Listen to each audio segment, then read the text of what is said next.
नमस्कार दोस्तों, डेट है आज की 19 जनवरी 2022 और स्वागत है आपका एडिटोरियल डिस्कशन में।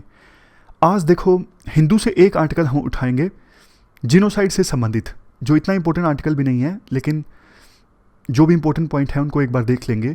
दो आर्टिकल्स हम इंडियन एक्सप्रेस के उठाएंगे, एक सी राजा मोहन का पाकिस्तान से संबंधित और एक इंडिया जापान रिलेशंस। तो आज के डिस्कशन में थोड़ा IR का बोलबाला रहेगा, बट इंडियन एक्सप्रेस का पाकिस्तान वाला आर्टिकल अच्छा है, मतलब एक अलग तरह का पर्सपेक्टिव मिलता है। देखो, ये एक प्रोजेक्ट है सिल्वर लाइन का। ये केरला का एक प्रोजेक्ट है, कासरगोड से लेकर तिरुवनंतपुरम तक semi high speed rail line बिछाई जा रही है। इससे ट्रैवल टाइम काफ़ी कम हो जाएगा। 11 डिस्ट्रिक्ट्स को कवर करता है ये प्रोजेक्ट और काफ़ी इस पर खर्चा भी आ रहा है, ऑलमोस्ट 56,443 करोड़। इस प्रोजेक्ट को लेके ना एक्सपर्ट्स डिवाइडेड हैं। फ़ायदे काफ़ी हैं, जैसे यूँ बोला जाता है कि अगर ये प्रोजेक्ट इस्टाब्लिश हो गया तो रोड ट्रैफिक जो है वो डीकंजेस्ट हो जाएगा, क्योंकि ज़्यादा लोग रेल से जाने लगेंगे। चूँकि ज़्यादा लोग रेल से जाने लगेंगे, कारें कम हो जाएंगी, एयर क्वालिटी इंप्रूव होगी, ग्रीन हाउस गैसेस का एमिशन कम होगा, नॉइस इम्पैक्ट कम हो जाएगा, लैंड रिक्वायरमेंट भी कम है इस प्रोजेक्ट को इस्टाब्लिश करने के लिए। तो मतलब बहुत सारे फ़ायदे हैं इस प्रोजेक्ट के। केरला की जो इकोनॉमी है वो बूस्ट होगी, टूरिज्म ज़्यादा आएगा। लेकिन देखो, दूसरी तरफ इस प्रोजेक्ट का ना क्रिटिसिज्म भी काफ़ी हो रहा है। कुछ लोग ये बोलते हैं ट्रैवल टाइम कम होगा, लेकिन इतना भी कम नहीं होगा, टिकट ज़्यादा होगी तो लोग टिकट खरीदेंगे नहीं। दूसरा, केरला की जो इकोलॉजी है वैसे ही इतनी ज़्यादा फ्रेजाइल है। जो गदगिल कमेटी रिपोर्ट है या फिर माधव रिपोर्ट है, सब ने ये बोला है कि केरला की जो इकोलॉजी है बहुत कमज़ोर है। वहाँ पे लगातार 2-3 बार 18-19 में फ्लड्स भी आई हैं। तो इस प्रोजेक्ट के कारण केरला की जो इकोनॉमी है फर्दर कमज़ोर होगी, और जितना सोच रही है ना सरकार इस प्रोजेक्ट से फ़ायदा होगा, उससे ज़्यादा तो नुकसान हो जाएगा। नुकसान ऐसे हो जाएगा, 56,000 करोड़ रुपए थोड़े नहीं होते। इतने रुपए की सहायता से तो बढ़िया इंफ्रास्ट्रक्चर इस्टेब्लिश किया जा सकता है, गरीब लोगों को बेसिक बुनियादी सुविधाएं दी जा सकती हैं। तो ये सारी बातें बोली जाती हैं विरोध में। बाकी तो देखो, विरोध वैसे भी हैं, सरकार सुन नहीं रही है, जनता की जो भागीदारी होनी चाहिए, जनता से पूछना चाहिए कि वो क्या चाहते हैं। सरकार अपने आप में खेल रही है, इतना ज़्यादा खर्चा हो जाएगा, ये प्रोजेक्ट वाइट एलिफेंट साबित होगा। तो वो सारे जो पॉइंट्स हैं ना, थोड़े पॉलिटिकल कलर ले लेते हैं। हमारे काम के जो पॉइंट्स थे, प्रोज और कॉन्स, हमने डिस्कस किए। किसी स्टेट का पर्टिकुलर ये प्रोजेक्ट था, तो इम्पोर्टेंट हो या ना हो, हमने थोड़ा से पॉइंट्स देख लिए, पक्ष में भी और विपक्ष में भी। चलिए डिस्कशन स्टार्ट करते हैं। First important article India Pakistan relations से संबंधित है। आप GS पेपर सेकंड के इस टॉपिक से आर्टिकल को रिलेट कर सकते हो। ये आर्टिकल लिखा गया है सी राजा मोहन के द्वारा। देखो, हमारे देश में ज़्यादातर जो फॉरेन पॉलिसी के एक्सपर्ट्स हैं ना, वो ये सोचते हैं कि पाकिस्तान चेंज हो ही नहीं सकता। यानी पाकिस्तान इस्टाब्लिशमेंट का इंडिया के खिलाफ नफरत, इंडिया के खिलाफ आतंकवाद फैलाने की पॉलिसी ये जारी रहेगी। कुछ भी कर ले इंडिया, पाकिस्तान चेंज नहीं हो सकता। लेकिन देखो, आज नहीं तो कल पाकिस्तान चेंज होगा ही। बात ये नहीं है कि पाकिस्तान चेंज होगा या नहीं होगा, बात ये है कब होगा। तो पाकिस्तान में ना अभी इंटरनल डिबेट्स चल रही हैं। हाल ही में इनकी नई सिक्योरिटी पॉलिसी सामने आई। उस सिक्योरिटी पॉलिसी में ये एक्नॉलेज किया गया है कि अब पाकिस्तान को अपनी रणनीति बदलने की आवश्यकता है। यानी किन चीज़ों पर पाकिस्तान को फोकस करना चाहिए, आतंकवाद पर या फिर इकोनॉमी पर, ये पाकिस्तान को अब डिसाइड करने की आवश्यकता है। वैसे तो देखो, इस पाकिस्तान की नई नेशनल सिक्योरिटी पॉलिसी की ज़्यादातर जो प्रोविजंस हैं वो पब्लिक डोमेन में नहीं है। पाकिस्तान की ये नई नेशनल सिक्योरिटी पॉलिसी चेंज की तो वकालत करती है, पाकिस्तान की रणनीति में बदलाव आना चाहिए, बट कैसे आए वो अभी पब्लिक डोमेन में नहीं है। एक्सपर्ट्स का कहना है कि जो वर्जन्स इस पॉलिसी के पब्लिक डोमेन में नहीं है, यानी क्लासिफाइड है, जिनको छुपा के रखा गया है, उसमें साफ तौर पर यह बताया गया है कि कैसे पाकिस्तान को इकोनॉमिक ग्रोथ के रास्ते पर ले जाया जाए, कैसे पाकिस्तान के लोगों में यूनिटी इस्टाब्लिश की जाए, कैसे पाकिस्तान अपनी फॉरेन एंड सिक्योरिटी पॉलिसीज़ में बदलाव लाए। सब कुछ डिटेल से बताया गया है, लेकिन वो पब्लिक डोमेन में नहीं है। इसके बाद राइटर बोलते हैं, देखो, आज के समय में पाकिस्तान जो चैलेंजेस फेस कर रहा है ना, पाकिस्तान की इकोनॉमिक सिचुएशन काफ़ी ख़राब है आज के समय में। यही चैलेंज इंडिया 1990 के शुरुआत में फेस कर रहा था। याद कीजिए, 1990 के शुरुआत में इंडिया में सिचुएशन कैसी थी, बताइए। उस समय USSR का डिसइंटीग्रेशन हुआ था, और USSR तो इंडिया का एक अच्छा दोस्त हुआ करता था। तो जैसे ही USSR का डिसइंटीग्रेशन हुआ, इंडिया को लगा कि बाकी जो वेस्टर्न कंट्रीज़ हैं उनके साथ तो अभी तक हमने अच्छे रिलेशंस मेंटेन नहीं किए हैं, तो इंडिया थोड़ा अलग थलग महसूस कर रहा था उस समय हमारे देश में कितने कन्फ्लिक्ट चल रहे थे। कश्मीर में इंसर्जेंसी थी, पंजाब में इंसर्जेंसी थी, और दूसरी तरफ ओबीसी रिजर्वेशन का जो मामला है वो भी काफ़ी ज़्यादा सुर्खियों में था। मंडल राजनीति और कमंडल राजनीति, मंडल राजनीति समझते हो ना, मंडल रिपोर्ट के बाद ओबीसी रिजर्वेशन को लागू किया गया था, और कमंडल मतलब भगवान शिव जी का जो कमंडल होता है, यानी रिलीजियस पॉलिटिक्स। इसके अलावा भी देखो, ह्यूमन राइट्स के मामलों पर वर्ल्ड की विभिन्न ऑर्गेनाइजेशंस इंडिया की अकाउंटेबिलिटी फिक्स करने की कोशिश कर रही थी। पाकिस्तान ने प्रॉक्सी वार स्टार्ट कर दिया कश्मीर में इंडिया के अगेंस्ट। वर्ल्ड न्यूक्लियर प्रोलिफरेशन के नाम पर इंडिया पे दबाव बढ़ा रहा था कि इंडिया अपने न्यूक्लियर प्रोग्राम को बंद करे। तो ये सारे जो पॉइंट्स हैं ना, वो इशारा करते हैं कि 1990 के शुरुआत में इंडिया में सिचुएशन काफ़ी ज़्यादा खराब थी हर एक डोमेन में। पॉलिटिक्स में वीक कोलिशंस का दौर था, इकोनॉमिक डोमेन में आपको पता है शुरुआत में बैलेंस ऑफ पेमेंट क्राइसिस आए थे, फॉरेन पॉलिसी के मामले में इंडिया अलग थलग पड़ रहा था। लेकिन देखो 10 सालों के अंदर अंदर इंडिया पूरी तरह से बदल गया, वक्त बदल गया, जज्बात बदल गए, सब कुछ बदल गया। 2000 आते आते तो आपको पता है इंडिया बड़ी इकोनॉमिक पावर बनने की दिशा में आगे बढ़ने लगा। 2000s की शुरुआत में इंडिया बड़ा आईटी पावर बन के इमर्ज हुआ। न्यूक्लियर पावर हम बन गए 1998 में। एलपीजी रिफॉर्म्स के कारण हमारे देश की इकोनॉमिक ग्रोथ रेट इंक्रीज हुई। मिलिटेंसी पर भी हमने लगाम लगाई। 1990 के शुरुआत में चूंकि यूएसएसआर के डिसइंटीग्रेशन के कारण हमारे रिलेशंस बाकी देशों के साथ थे नहीं, और यूएसएसआर हमारा दोस्त था, वो तो बिखर गया टुकड़ों में। लेकिन 2000 आते आते हमने यूएसए के साथ अच्छे रिलेशंस इस्टेब्लिश कर लिए। बाद में तो यूएसए के साथ हमने न्यूक्लियर एग्रीमेंट भी किया।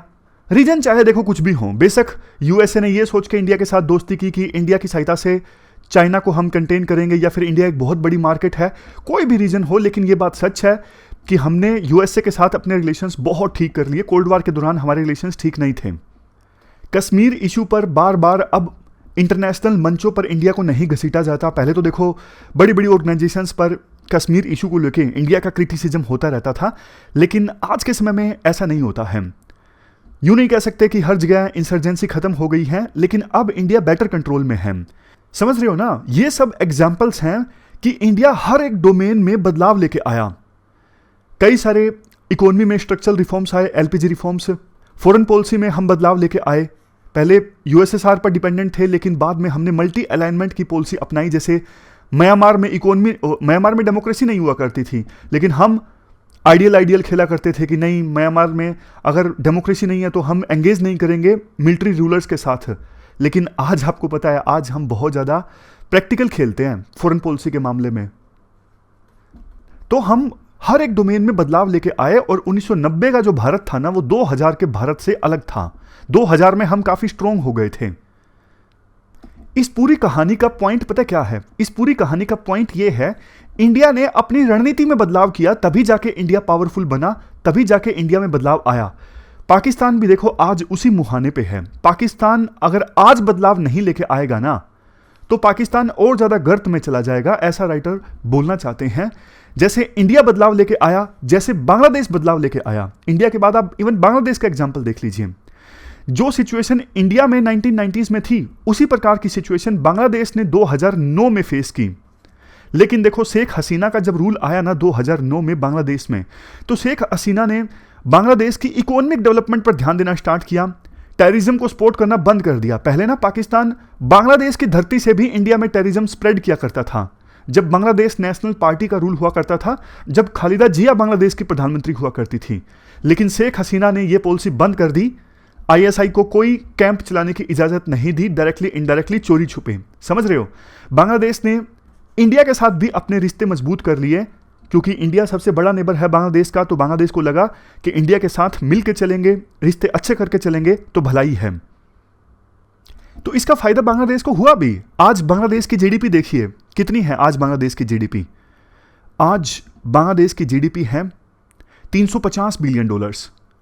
और बांग्लादेश आपको पता है पाकिस्तान से अलग हुआ था 1971 में। तो पाकिस्तान की जीडीपी कितनी है? $280 बिलियन। यानी बांग्लादेश ने पाकिस्तान को काफी पीछे छोड़ दिया है। इंडिया की कितनी है? इंडिया की जीडीपी है $3.1 ट्रिलियन। हर चीज़ में पाकिस्तान इंडिया का मुकाबला करना चाहता है।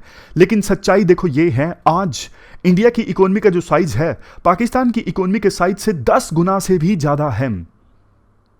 सिर्फ यही नहीं, आप दूसरे डोमेन्स में भी देखिए कि पाकिस्तान की क्या हालत हो गई है।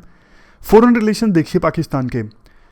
पहले देखो, कोल्ड वार के दौरान पाकिस्तान के रिलेशन यूएसए के साथ अच्छे हुआ करते थे, लेकिन आज सिचुएशन ये है, नवंबर 2020 में बाइडन मतलब राष्ट्रपति चुने गए थे यूएसए के, लेकिन अभी तक उन्होंने एक फ़ोन कॉल भी नहीं की है पाकिस्तान के प्रधानमंत्री को, और पाकिस्तान इससे अपसेट भी है। मिडिल ईस्ट में देख लीजिए, सऊदी अरेबिया और यूएई, इनके साथ पाकिस्तान के रिलेशंस अच्छे हुआ करते थे। मुस्लिम वर्ल्ड में पाकिस्तान की बात को ध्यान से सुना जाता था, लेकिन आज कोई नहीं सुनता। सऊदी अरेबिया, यूएई के साथ पाकिस्तान के रिलेशंस अच्छे नहीं हैं, और पाकिस्तान जो आतंकवाद प्रमोट करता है इंडिया के अगेंस्ट और इवन अफगानिस्तान के अगेंस्ट किया, तभी तो जाके सिचुएशन ये हुई ना कि आज यूएसए बिल्कुल बात करने को तैयार नहीं है पाकिस्तान के साथ। यूएसए को लगता है कि पाकिस्तान की वजह से हम हार गए अफगानिस्तान का युद्ध। देखो, सुपर पावर को हराना एक बात है, मतलब जीतने ना देना एक बात है, लेकिन सुपर पावर के गुस्से का सामना करना अलग बात है। तो अभी पाकिस्तान वही कर रहा है।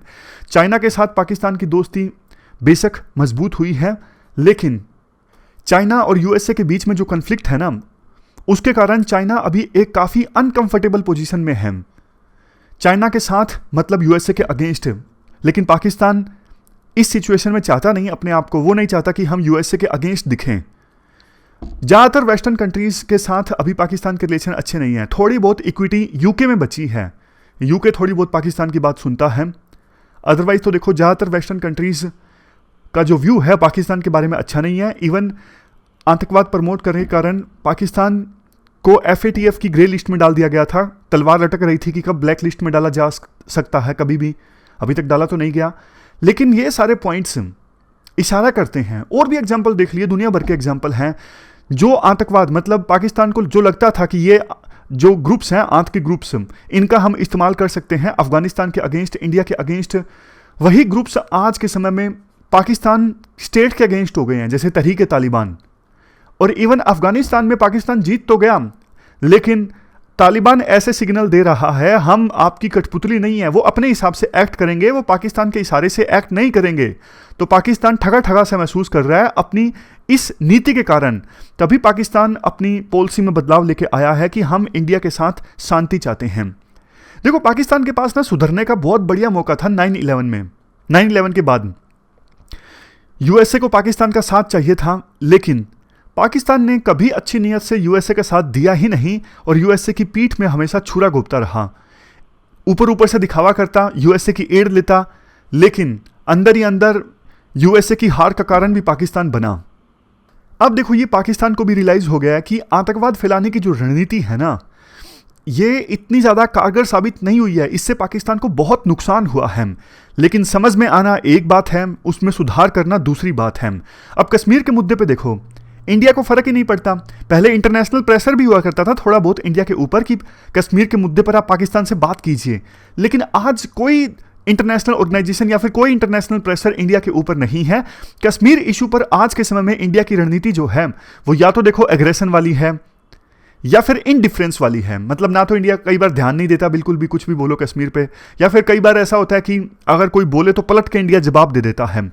लेकिन बातचीत अब नहीं चाहता है इंडिया कश्मीर के इशू पर। तो पाकिस्तान की जो सारी रणनीतियां थी ना, वो फेल हो गई। इसीलिए पाकिस्तान को मजबूर होना पड़ा अपनी पॉलिसीज में बदलाव लाना चाहिए या फिर नहीं आना चाहिए।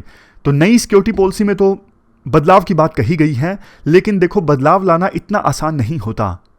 पाकिस्तान में कई सारे स्टेक होल्डर्स हैं, जैसे पाकिस्तान की पॉलिटिकल पार्टीज़ हैं, आर्मी है, ब्यूरोक्रेट्स हैं, जुडिशरी हैं। इनमें आपस में टकराव देखने को मिलेगा बदलाव को लेके। क्या पाकिस्तान की आर्मी इस बात को स्वीकार करेगी कि वो इंडिया के खिलाफ आतंकवाद को फैलाना बंद करें? हो सकता है नहीं। तो देखने वाली बात होगी आने वाले दिनों में पाकिस्तान कितना बदलता है, कितना नहीं बदलता है।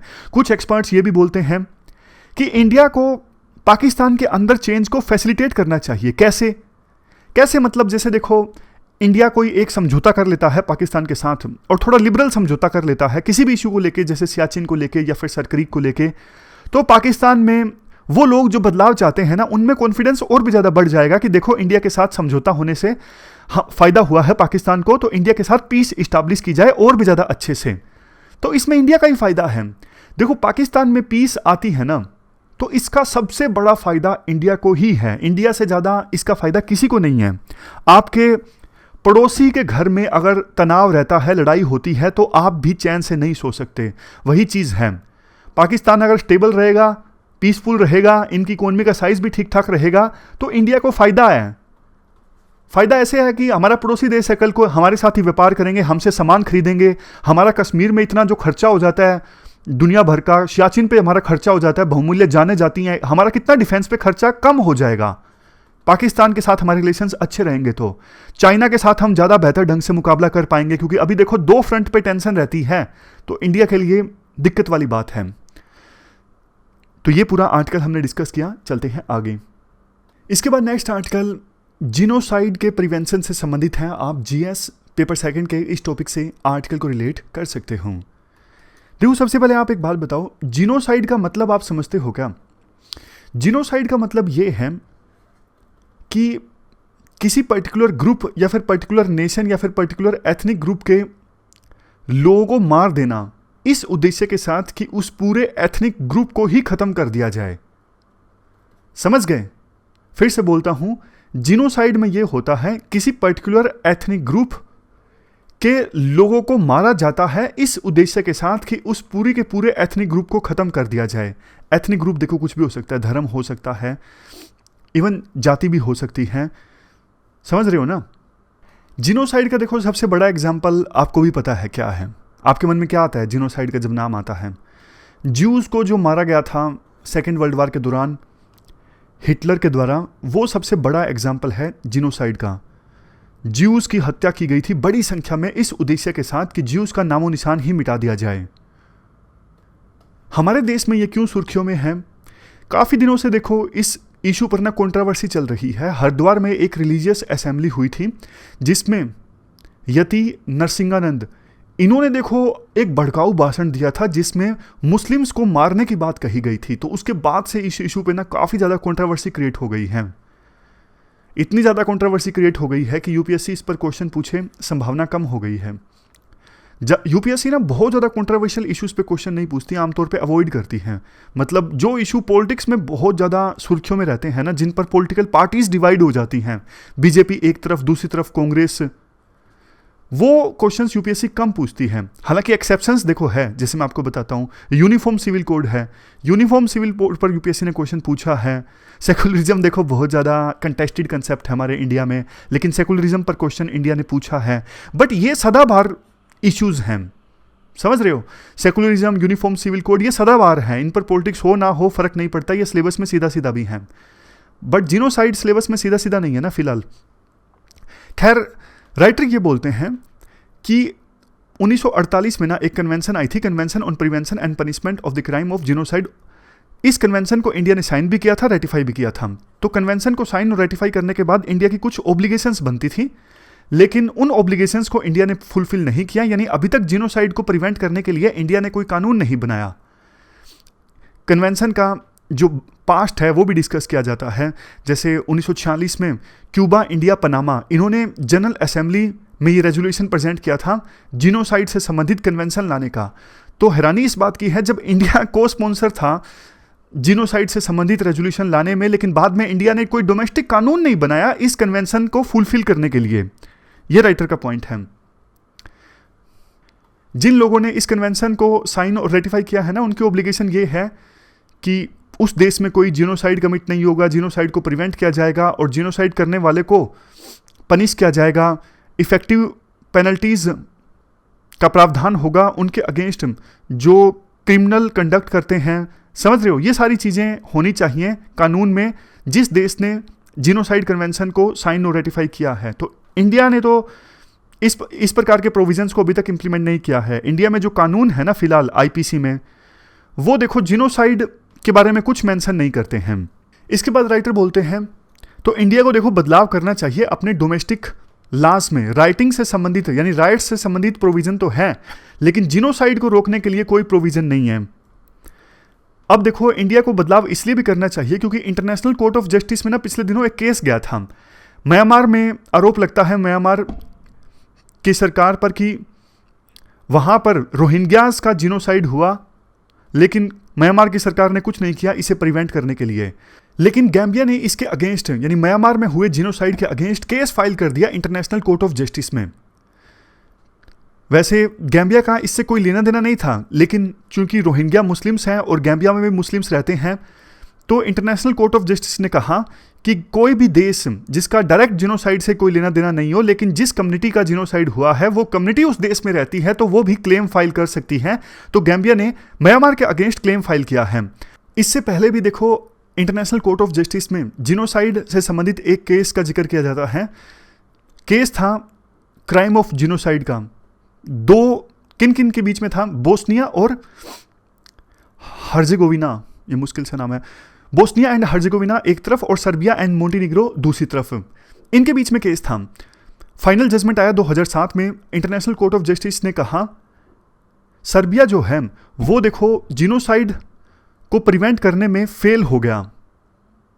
सर्बिया को देखो इसलिए गिल्टी नहीं ठहराया गया इंटरनेशनल कोर्ट ऑफ जस्टिस के द्वारा कि सर्बिया ने जिनोसाइड करवाया, यानी सर्बिया की सरकार जो थी वो दोषी थी जिनोसाइड में, बल्कि इसलिए दोषी ठहराया गया इंटरनेशनल कोर्ट ऑफ जस्टिस के द्वारा सर्बिया को, इनकी जो ऑब्लिगेशन थी ना जिनोसाइड को प्रिवेंट करने की, वो इन्होंने पूरी नहीं की। यानी जिनोसाइड को प्रिवेंट नहीं किया और इवन जिनोसाइड के मुद्दे पर कोऑपरेट भी नहीं किया, इसलिए सर्बिया को दोषी ठहराया गया था इंटरनेशनल कोर्ट ऑफ जस्टिस के द्वारा 2007 में। तो कंक्लूजन में ये बोला जाता है आज के समय में देखो लीगल ऑब्लिगेशंस फुलफिल करने के लिए, यानी 1948 की जो कन्वेंशन है उसके अनुसार लीगल प्रोटेक्शंस को फुलफिल करने के लिए हमें डोमेस्टिकली कानून बनाना चाहिए, ये राइटर आह्वान करते हैं। तो ये पूरा आर्टिकल हमने डिस्कस किया जिनोसाइड से संबंधित। चलते हैं आगे। इसके बाद next article India Japan relations से संबंधित है। आप जीएस पेपर सेकंड के इस टॉपिक से आर्टिकल को रिलेट कर सकते हो। देखो 2022 में 70 साल पूरे हो जाएंगे इंडिया और जापान के डिप्लोमेटिक रिलेशंस इस्टेब्लिश हुए। तो ये एक मौका है याद करने का कि दोनों देशों के बीच रिलेशंस कितने अच्छे हैं और कैसे अच्छे रिलेशंस की शुरुआत हुई। देखो औपचारिक रूप से दोनों देशों के बीच में रिलेशन स्टार्ट हुए 1952 में, लेकिन आपको पता है सेकेंड वर्ल्ड वॉर में जापान की भूमिका रही थी और जापान में हिरोशिमा और नागासाकी के ऊपर यूएसए ने न्यूक्लियर बॉम्ब गिराए। तो सेकेंड वर्ल्ड वॉर में हार के बाद जापान टूट सा गया था। उस समय कई सारे देशों ने जापान के साथ multilateral San Francisco peace treaty sign की थी, लेकिन इंडिया ने यह मल्टीलेटरल ट्रीटी साइन ना करके बायलेटरल पीस ट्रीटी जापान के साथ साइन की थी। इंडिया ने उस समय कहा था कि हम जापान के लोगों का जो ऑनर है वो हर्ट नहीं कर सकते, जापान को भी इक्वलिटी मिलनी चाहिए फिर से इंटरनेशनल कम्युनिटी को ज्वाइन करने की। उसके बाद देखो अच्छे रिश्तों की शुरुआत हो गई थी 1951 में, नहीं यानी एक साल पहले जब इंडिया में पहले एशियन गेम्स आयोजित हुए थे ना, तो उस समय इंडिया ने जापानीज एथलीट्स को इनवाइट किया था। सेकेंड वर्ल्ड वॉर के बाद ये पहली बार था कि जापानीज फ्लैग रेज किया गया था किसी ओकेजन पर। तो उस पल जापानीज लोगों को काफ़ी अच्छा लगा, जो कि फिर से अपना देश खड़ा करने की कोशिश कर रहे थे। आज देखो 70 साल पूरे हो चुके हैं इंडिया और जापान की रिलेशनशिप को। आज इंडिया और जापान के बीच special strategic and global partnership है। आज इंडिया और जापान क्वाड में है, दोनों देशों में डेमोक्रेसी है, डेमोक्रेटिक वैल्यूज़ दोनों देश शेयर करते हैं और इंटरेस्ट भी सेम है काफ़ी सारे डोमेन्स में। जैसे देखो दोनों देश चाइना की एग्रेसिवनेस का विरोध करते हैं। इंडिया के पास जहां एक तरफ लेबर है, जापान के पास टेक्नोलॉजी है, तो दोनों एक दूसरे को कॉम्प्लीमेंट करते हैं। इवन हिस्टोरिकल रिलेशंस भी हैं। बुद्धिज़्म देखो जापान में आया था 752 में इंडिया के थ्रू। एक इंडियन मोंक बोधिसेना ये जापान में गए थे, वहाँ पे एक बुद्धा का स्टैचू इस्टेब्लिश किया गया, ग्रेट बुद्धा स्टैचू एट तोडाजी। ये देखो आज के समय में जापान का सबसे इंपॉर्टेंट टेम्पल्स में से एक है। इसके अलावा जापान में मीजी रिस्टोरेशन के दौरान, मीजी रिस्टोरेशन मतलब देखो रेवोल्यूशन आया था और इंपीरियल रूल फिर से जापान में इस्टेब्लिश हो गया था। ये 1860s की बात है। तो उस समय देखो इंडस्ट्रियल रेवोल्यूशन भी जापान में आया, तो जापान को ना नेचुरल रिसोर्सेज की आवश्यकता थी अपनी इंडस्ट्री को मॉडर्नाइज करने के लिए। तो बहुत सारे जापानीज इंडिया में आए कॉटन, आयरन और ये सब चीज़ें परचेज करने के लिए। उस समय दोनों देशों के आर्टिस्ट के बीच काफ़ी ज़्यादा इंटरेक्शन हुआ, काफ़ी ज़्यादा एक्सचेंजेस हुए। जैसे देखो लिटरेचर में रविंद्रनाथ टैगोर इंडिया से और जापान से जो फेमस फिलोसफर है ना ओकाकुरा टेंसिन, इनके बीच में इंटरेक्शन हुआ। इसके बाद राइटर बोलते हैं ये जो 70वीं एनिवर्सरी है ना दोनों देशों के बीच डिप्लोमेटिक रिलेशंस के इस्टेब्लिश होने की, इसकी थीम है building a future for our centenary मतलब 100th एनिवर्सरी। इसका सिंपल मतलब देखो ये है कि दोनों देश मिलके समृद्ध फ्यूचर की तरफ आगे बढ़ेंगे। 100th एनिवर्सरी मतलब जो आएगी ना आज से 30 साल बाद, तो 100th एनिवर्सरी आने तक दोनों देश मिल के पार्टनरशिप इस्टेब्लिश करके जो अपना प्रोस्पर फ्यूचर है वो सिक्योर करने की कोशिश करेंगे। अब देखो दोनों देशों के बीच रिलेशनशिप का स्कोप इतना ज़्यादा है कि दोनों देशों की जो फ्रेंडशिप है वो वर्ल्ड में भी पीस और प्रोस्पेरिटी ला सकती है, क्योंकि दोनों देश जैसा पहले भी हमने डिस्कस किया डेमोक्रेटिक वैल्यूज़ शेयर करते हैं, दोनों देशों में डेमोक्रेसी है, दोनों देश रूल बेस्ड ऑर्डर चाहते हैं। काफ़ी सारे इश्यूज़ हैं जहाँ पे दोनों देश कोऑपरेट कर सकते हैं, जैसे cyber security, outer space, economic security और इकोनॉमिक रिलेशंस को फर्दर अगमेंट किया जा सकता है। जापान ने देखो ऑफिशियल डेवलपमेंट असिस्टेंस के तहत इंडिया को बहुत ज़्यादा मदद दी है। अभी फ़िलहाल Mumbai Ahmedabad high speed rail project जो बुलेट ट्रेन का प्रोजेक्ट है ना उसमें जापान ने इन्वेस्ट किया है। नॉर्थ ईस्ट में डेवलपमेंट में जापान ने काफ़ी ज़्यादा इन्वेस्ट किया है। मतलब इकोनॉमिक पार्टनरशिप इंडिया और जापान के बीच काफ़ी ज़्यादा मजबूत है। कल्चरल एक्सचेंजेस जैसे literature, movies, music, sports, academics ये ज़रूरी हैं रिलेशंस को और ज़्यादा बेहतर बनाने के लिए, और आने वाले समय में दोनों देशों की सरकारें मिलकर काम करेंगी इस दिशा में भी।